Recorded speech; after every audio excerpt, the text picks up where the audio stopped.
after almost 5 years on YouTube, nearly 3 million views later, and over 40,000 subscribers, we realized there is so much that YouTubers are not sharing. YouTube experts too. So today we'll be breaking down everything you should know about running a YouTube channel. And these ain't the basic tips. This is the real, all right? So let's jump in.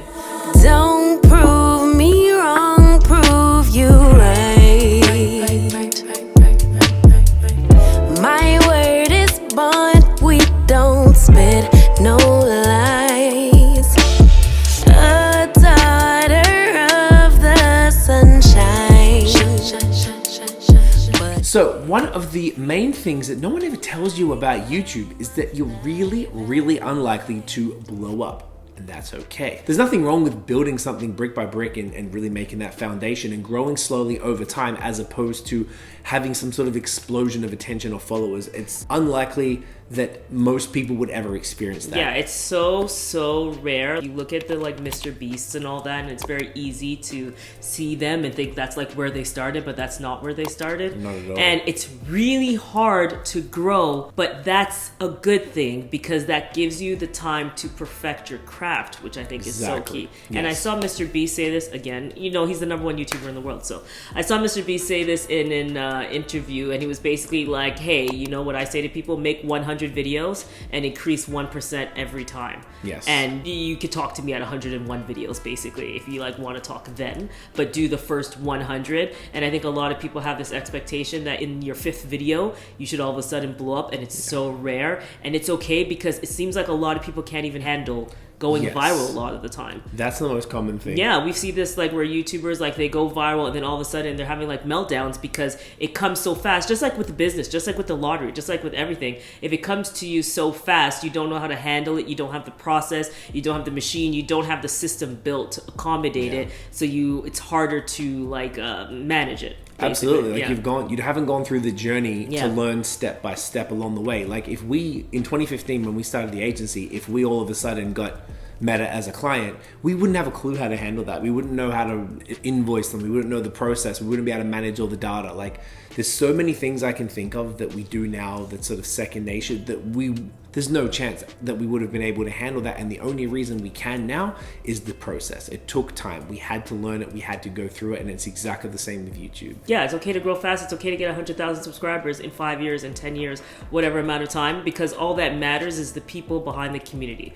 So when you're looking at that number, if you're someone watching this video and you've released 50 videos and you only have 50 subscribers or something, just keep working at it because all good things take time, and that is always going to be true. So keep her moving, keep pushing on. The other thing that YouTubers don't tell you about starting a YouTube channel is that it is not easy, but you'll get the hang of it. Yes. Now there's gonna be a steep learning curve, okay? You're gonna have to learn how to edit. You're gonna have to work out what audio looks like. You're gonna have to work out your personality, your vibe, where you're gonna film, the placement, all these things.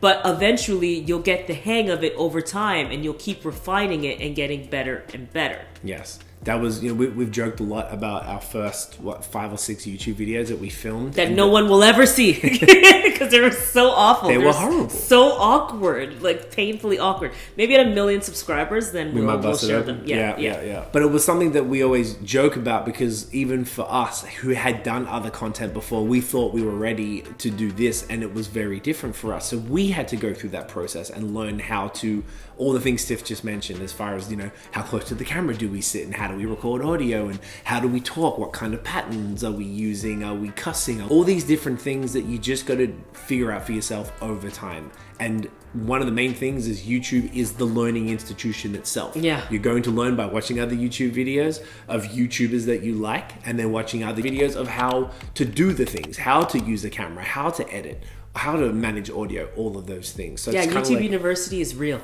Really Basically, is. everything you need to learn about how to be on YouTube is going to be on YouTube. which is an incredible thing. You don't get that all the time. And then the other thing is that being consistent is hard. Yes, it is, but as long as you set up exactly, again, what we're talking about, those systems and processes, you will find the way to do something that works best for you. And YouTube has said you don't need to post every day or even once a week. You just have to be consistent with how you're posting so that your followers, the people who are your subscribers, know when to come back to you. So don't even get caught up on, I can't commit to once a week. I can't commit to even every 2 weeks. If it's one great video that you put out a month, your growth may be slower, unless it's incredible. Your growth may be slower, but in the end, as long as those viewers know to come and see you once a month on whatever day, you are going to be on a path to success because you will have those following you, waiting for your content.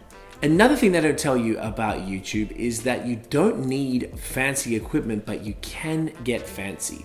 Everything really comes down to the small tweaks. You don't necessarily need the 4K DSLR camera. Almost any iPhone or Android has a 4K camera built in. You probably have that in your pocket right now.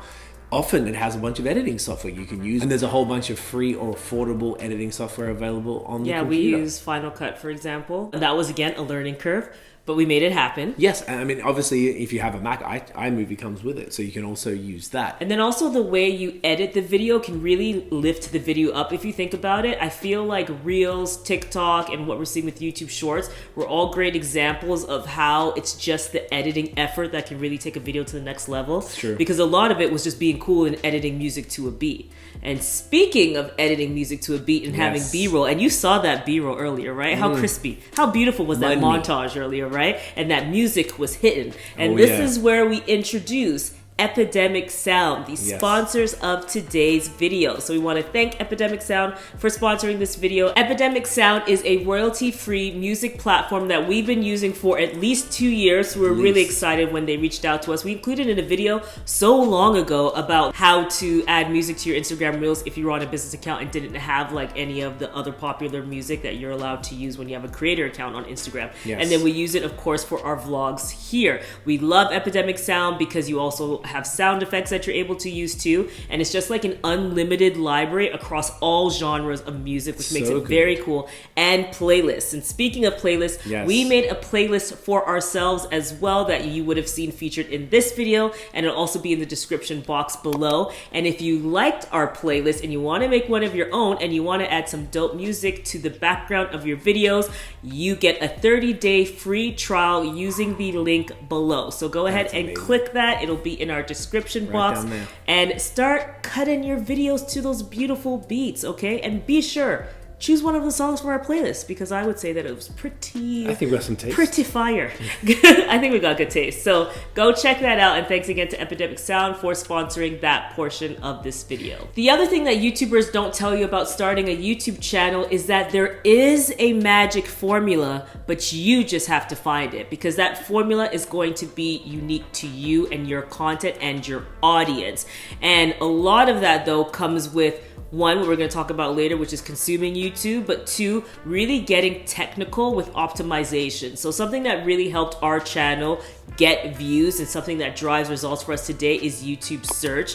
And that's because I went pretty lunatic-y in terms of like, I went in and really going and finding out what titles and descriptions, what thumbnails were doing really well for people's click-through rate. I'm always looking in the analytics to see when our CTR, the click-through rate, is higher or when it's lower. When are people dropping off? That's why our intros are actually shorter than they used to be. We used to have these whole like 2-minute intros, and then we...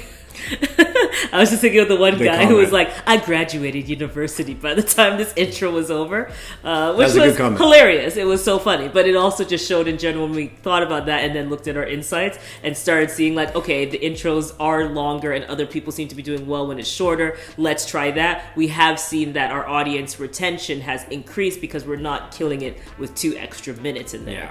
So it's really about studying what's working, but also looking to optimize the content in the same way that we tell you to optimize your content on other platforms like Instagram. So really look at your insights to find out what's working, double down on the things that are working, and throw away everything that doesn't. And we're gonna definitely be making more videos on YouTube optimization because that's a whole section on its own. So stay tuned for that. But big thing that you need to be considering is don't just keep putting out the same thing. Keep making those tweaks and keep looking at your insights to inform the tweaks that you're making. Another thing they don't tell you is that to be good at YouTube, you have to watch a lot of YouTube. And I kind of think this applies to almost all platforms, because if you don't understand the platform that you're posting on, like how are you supposed to create content for it?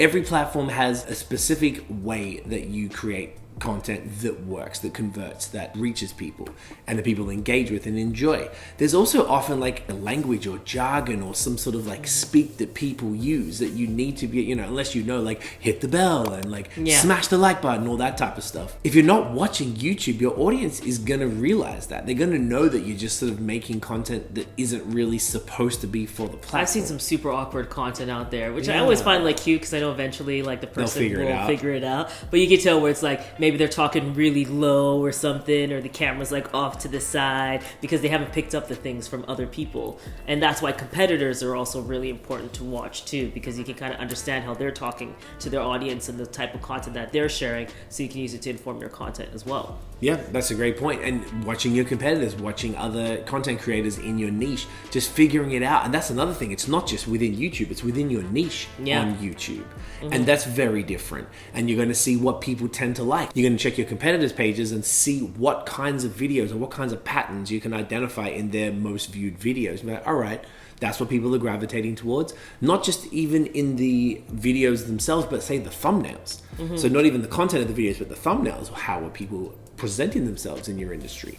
So there's so many nuances to all of this that if you're not spending a lot of time on YouTube, and we would recommend that you spend a lot of time on there before even starting a channel. I spend so much time on YouTube. You do too, but I think that's my number one app. Oh, easily. Like I feel like in terms of like what I'm spending the most on, it's watching YouTube videos. But watching other people's YouTube videos, even outside of the niche, that is also what helps. Yeah. Because that's like you pick up things that could be cool that someone else is just doing elsewhere, and then you bring that over and put it into your content, which could be really fun too. Absolutely, particularly if you're getting it from another niche and bringing it to your niche, so it's new to that industry or whatever, that subject, so then it's sort of more fun and a little bit more creative. Exactly. So there's so much you can do to spend time on it.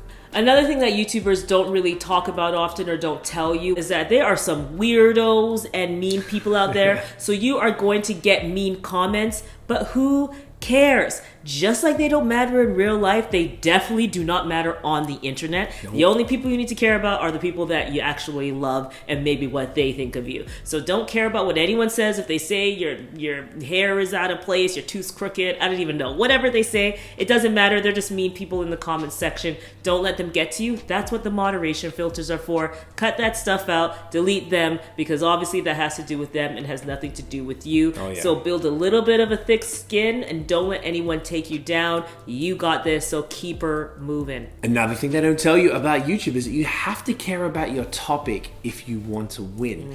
That's something that's very interesting. We've both been in the social media industry for a long time, so we obviously cared about the topic. We've been doing it professionally and personally, so it's something that we just invested a lot of time in. So we're always learning about it, we're always reading and talking about it, so it made sense for us to have a YouTube channel where we talk about it and share our learnings, particularly in the scope of an agency, that we're doing it for clients in all different fields every single day. We had someone comment not too long ago, and they were looking at starting a YouTube channel, but they had no idea what to post about. And we would typically say, chill and really take your time and figure it out. There's no point starting a channel and maybe you pick one topic and then you'll just pivot and do something else and then pivot and do something else. No one's really gonna follow that. It's not really how it works. It really all begins with a strong niche focus. We wouldn't recommend anybody to start a channel until you've figured that out. It's just wasting your time and you're going to get frustrated. So the best thing is to pick that niche, study that niche as we've just said, and then move forward from there. Yeah, and people can tell when you're not passionate or interested in something. Oh, it's so true. So like it's really transparent when you're just doing something because you feel obligated that you have to do it in every field. But it really comes true when people are looking at your face and hearing your voice. So make sure that you actually have that passion. Like you can see that we care about social when we're talking. We we interact with each other because we're like talking over each other because we want to say things about it. It's because we live and breathe social every day. So you have to feel that same way about whatever topic that you're filming. The other thing that people don't tell you about being a YouTuber, and arguably the most important part, is that nobody is you and that is your power, as cliche as it may be. And the reason that we say that is literally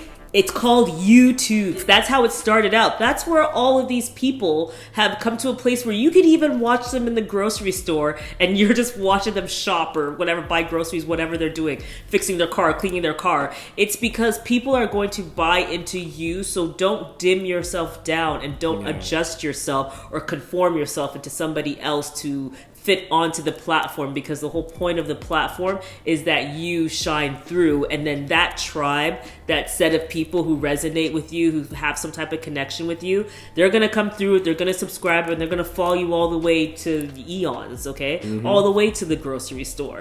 So that's how powerful that connection is that you're gonna be able to build with your community, but you will not build it if you spend so much time like trying to be somebody else, because then you are adding a facade on top of who you are. That. Yeah, it's hard to maintain, and again, it won't be authentic, it won't feel real to you, and people will sense that. They might not even know why, but they're going to sense that, and you're not going to get the same type of following.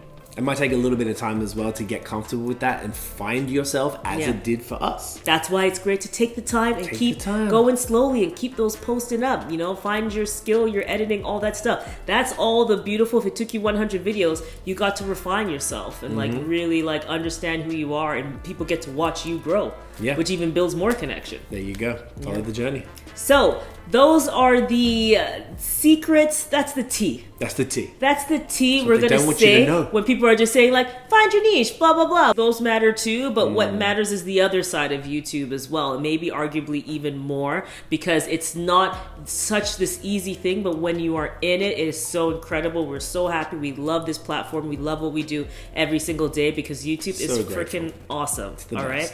We want to thank Epidemic Sound again for sponsoring this video. Go check out the link in our description for your 30-day free trial of Epidemic Sound. If you liked this content on YouTube, we highly recommend you go check out this video next, because there's a lot more juicy YouTube video tips in there for you. We'll see you in the next one.